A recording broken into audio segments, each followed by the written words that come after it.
तो भाई यहाँ बताया जा रहा है कि बल्लेबाजी करते वक्त फातिमा की हर गेंद पर छक्के मारने का इम्कान 25% है।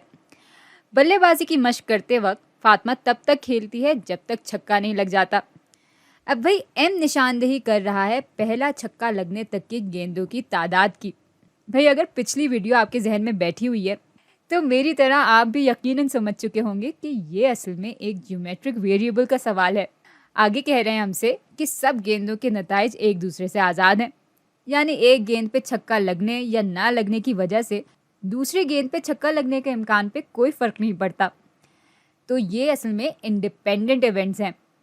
तो इस वीडियो में हमें इस बात का इम्कान मालूम करना है कि फातिमा तीसरी गेंद पर ही छक्का मार दे। चले फिर काम शुरू करते हैं। अब चूंकि 3 गेंदों के बाद ही फातिमा छक्का मार देती है, इसलिए एम की यहाँ पर कदर बराबर होगी 3 के, और हम इस बात का ही इम्कान मालूम करना चाह रहे हैं। अच्छा, अब तीसरी गेंद पर अगर छक्का लग रहा है तो जाहिर सी बात है कि पहली 2 गेंदों पर छक्का नहीं लग रहा होगा। यहाँ तक तो बात समझ में आती है। अच्छा, साथ ही हमें ये भी मालूम है कि हर गेंद पर छक्का लगने का इम्कान 25% है। इसका मतलब ये हुआ कि हर गेंद पर छक्का ना लगने का इम्कान 100 माइनस 25% के बराबर होगा, जो कि हल होकर 75% के बराबर आ जाता है। तो अगर हमें इस बात का इम्कान मालूम करना है तो पहली गेंद पर छक्का ना लगने के इम्कान को हमें ज़रब देना होगा दूसरी गेंद पे छक्का ना लगने के इम्कान से, और उसके बाद उन दोनों को हम ज़रब देंगे छक्का लगने के इम्कान से, क्योंकि तीसरी ही गेंद पर फातिमा छक्का मार देती है। तो पहली गेंद पर छक्का ना लगने का इम्कान बराबर होगा 0.75 के।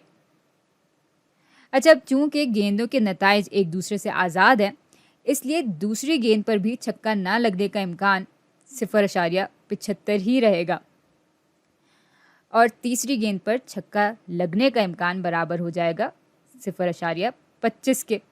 इसी बात को हम यूं भी दिखा सकते हैं कि 0.75 के स्क्वायर को हम ज़रब दे रहे हैं 0.25 से।